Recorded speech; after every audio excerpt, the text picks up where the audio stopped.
Ngayon ay February 25. Alalahanin natin na itong petsa na ito, February 25, ang isa sa pinakamalagim na yugto ng kasaysayan ng ating bansa maraming taon na nakalipas.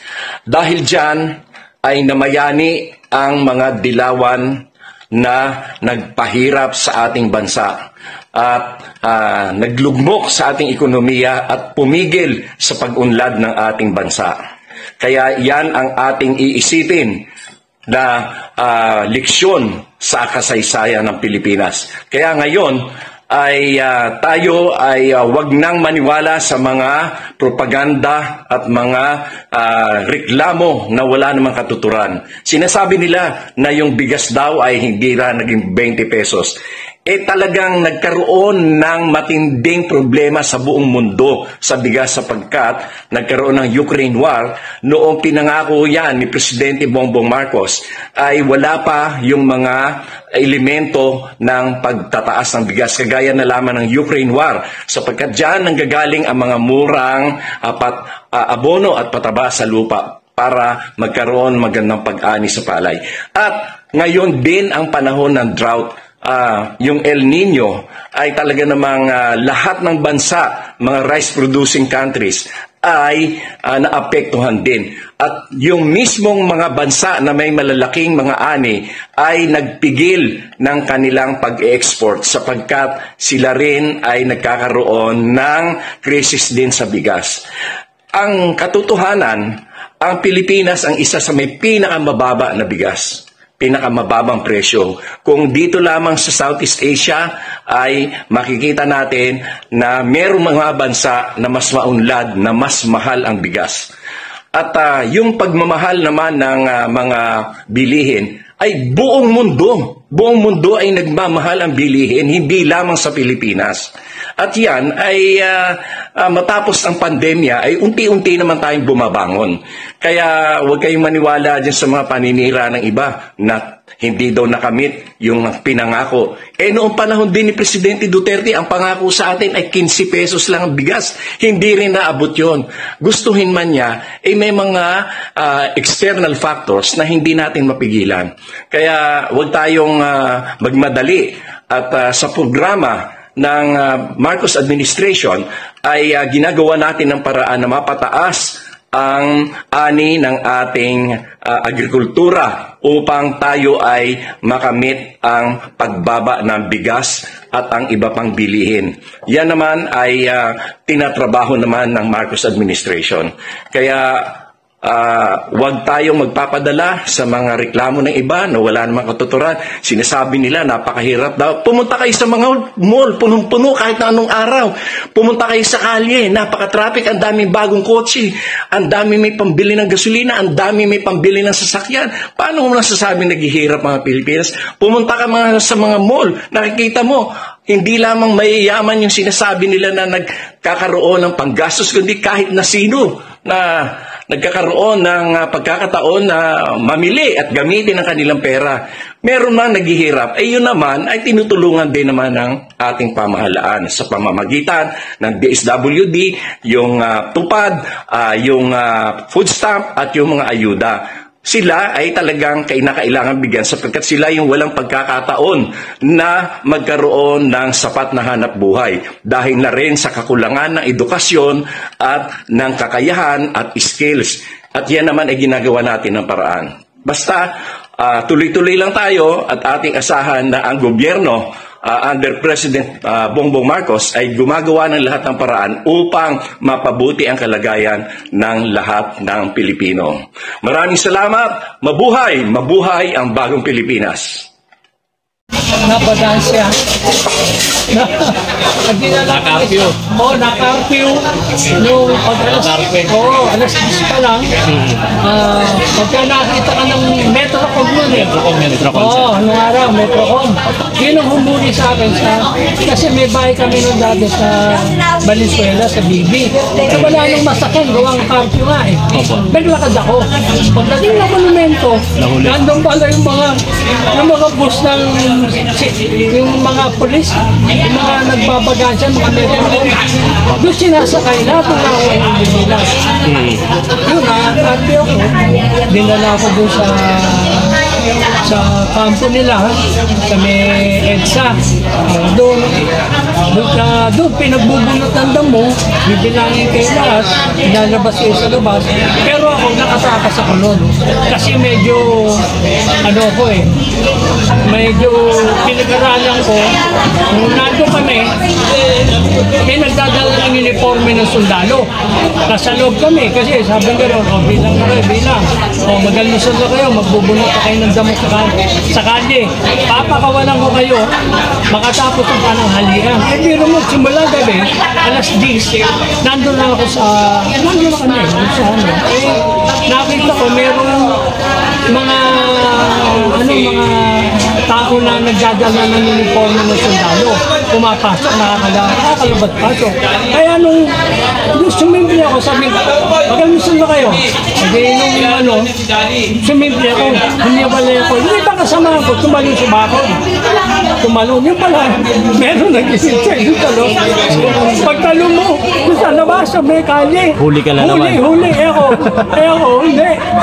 Sabi ko, di ba na diretso ako sa gate? Sabi ko, oy, saan ka pupunta? Dahil nagkatid ako ng uniforme ni Captain Ramos. Sabi ko, gano'n ni Captain Ramos. Sige, hindi nakalabas ako.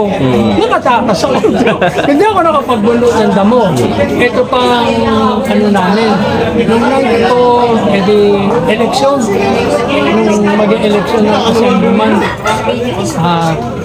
Galing kasi dito ako, nagkatulo Yung dyan dati, may Marcos Battery, Ilocano, kumpare ko. Kasama namin sa Unido PDP Laban.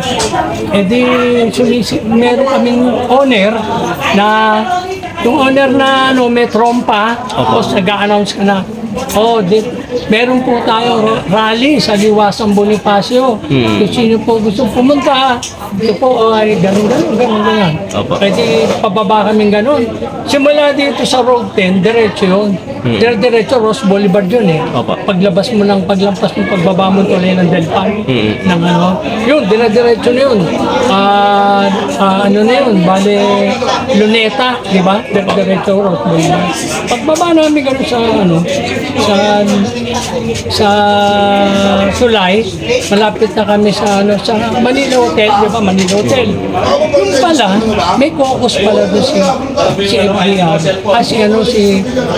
Si Marcos, may caucus si Imelda, may caucus ang KBL. Ang ingay nung namin, hindi namin napuna, naglabasan yung mga puro nakabarong Tagalog na may eskwala rito. Di hinarang kami. Pagkarang sabi, mga kayo aktivista kayo ba't kayo sumisip? May kami may gano'n. Sabi nung isa, may ranggo yata, may pinakamataas sa kami. Ihiwalay nyo na yan. Anuhin na natin yan. Huwag na natin paabutin ito para hindi na makapanggulo yung mga yan. Buti na lang yung kumpare ko, Ilocano. Kasi karamihan ng ni Marcos, ni Bongbong Marcos, Ilocano, mga security niya. Ilocano yung kumpare ko, driver. Inausap. Nag-Ilocano na hindi namin naintindihan. Yung pala, igagano na kami. Itutumba kami. Ang sabi nung kumpare ko, naintindihan, sabi gano'n. Ilocano rin ako, sabi gano'n. Ilocano rin ako. Saka ang apelido ko, ganun. Yung pala, yung isang security ni Marcos, pamangking niya sa pinsan, ganun. Nagkakilala. Nagtusap-usap na naman. Sabi, hindi pwede, hindi ka talo. Kamag-anak ko to Hindi natin pwede. Hindi ka talo. Sige, pala yan. Yun. Pinakawala kami. Tapos nung pagkakawala namin, nung nagkaroon naman ng eleksyon, eleksyon na noong 1984, kasama namin sila Pig Fernandez, Eva Estrada Calao, Joey Lina, bali anim yun eh, Mel Lopez, kami yan. Kasama ko doon sa may hawak ng, pag nagrarally kami, isa ako doon may hawak na nakakuna ng banner. Oo, pero yun. Yun. Eh, nung mag-eleksyon, nandito, sa Perfecto High School, yan, nagkadayaan. Nang agaw ng balota, ang mga kalaban, ang KBL. And nahuli namin, tapos, bumali wala. Ako namin, papalitan yung mga bakles o mga nang-agaw sila o grupo.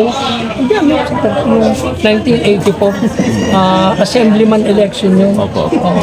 Tapos yun, rally-rally kami ni Miguel Lopez. Tapos yun nga, nung magkaroon ng saan-saan kami pumupunta, punta kami sa Makati, sa rallyhan, nandun yung grupo ni Atom, o nagko-combine kami nun. Atom, yung August 21 movement, o yun. Kasi pag kami, yung nagmi-mix, para dumami. O yun. So, grabe talaga yung experience mo sa tayo, no? Tapos, Tay, siguro makakat namin. Tay, how about yung, di ba, EDSA Revolution talaga, EDSA People Power. Kayo po yung para sabihin natin na mga bida nun, di ba? Parang kayong mga talagang naka-experience nun kumpara sa amin Ngayon, Tay, yung purpose nung nagkaroon ng EDSA People Power Revolution, siyempre, panawagan nyo pagbabago, di ba? Pagbabago. Sa nakalipas tayo na 38 years, as of now, 38 years ngayong araw, yung EDSA People Power Revolution. Sa tingin nyo tayo, ano ba, may pagbabago ba na talagang nangyari sa bansa natin after na mapatalsik si Marcos? Nung, alam mo, sa akin, sa pananaw ko, sa akin pananaw, walang pagbabago sa mahirap sa amin. Ang nagbabago, yung sa mayayaman, lalo silang yung mayayaman.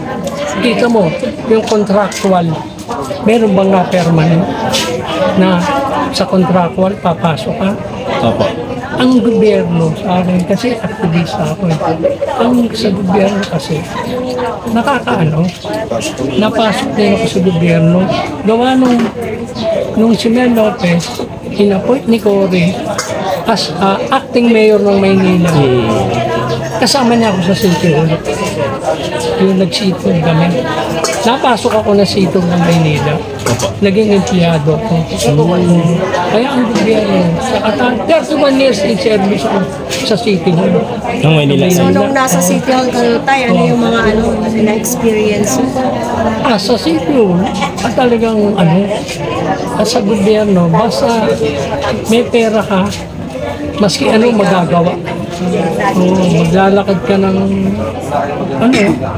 meron nga kinakasal legal parang babae, yung isa tomboy, yung isa babae.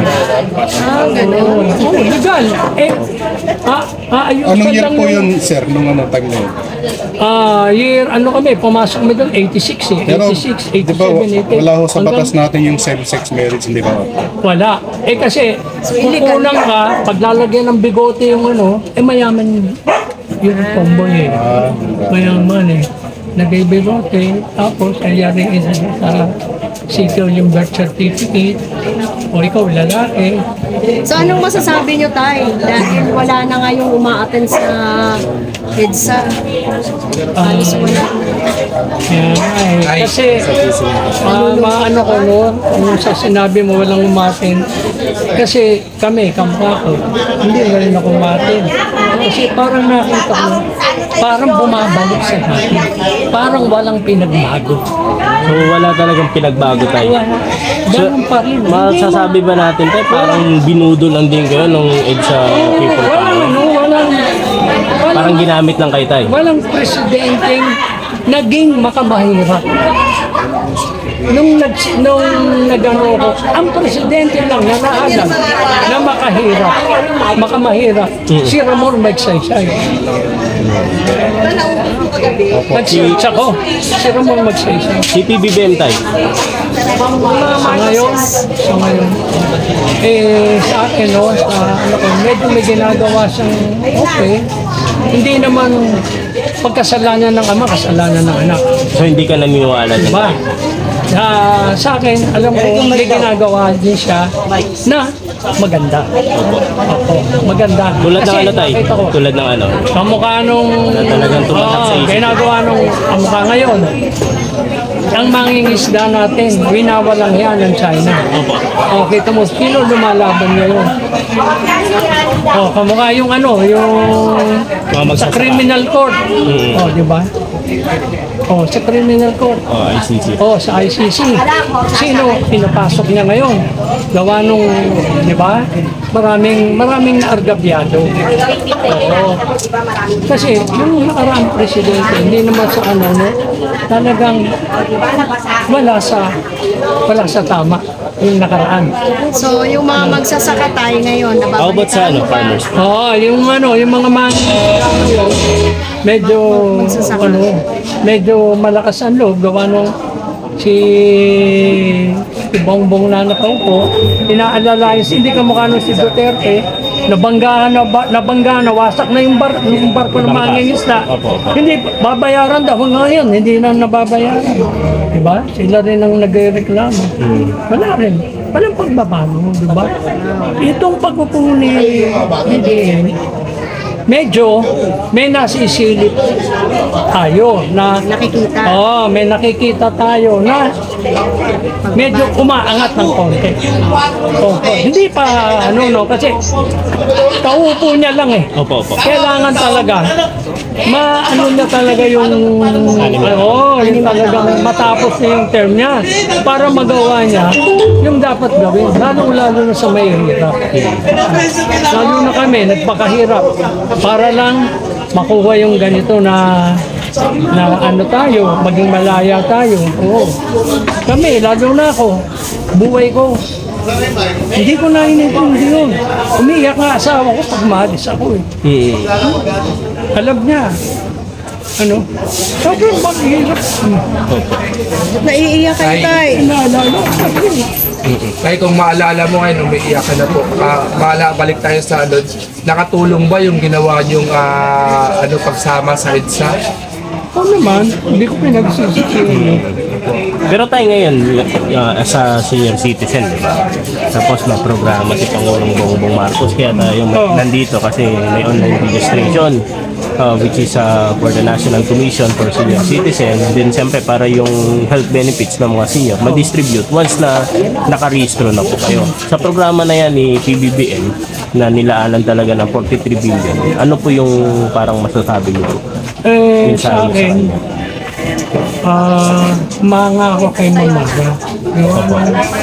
Siyang nagiging daan para yung perang nakapondo sa National Senior Citizen Commission na hindi mabaliwala, baka mapunta lang sa alam mo na, mapunta sa hindi maganda. Diba? Kaya, Mamara, kaya sumasama ko sa kanya. Alam ko, yung nasa kalooban niya, isa siyang tapat.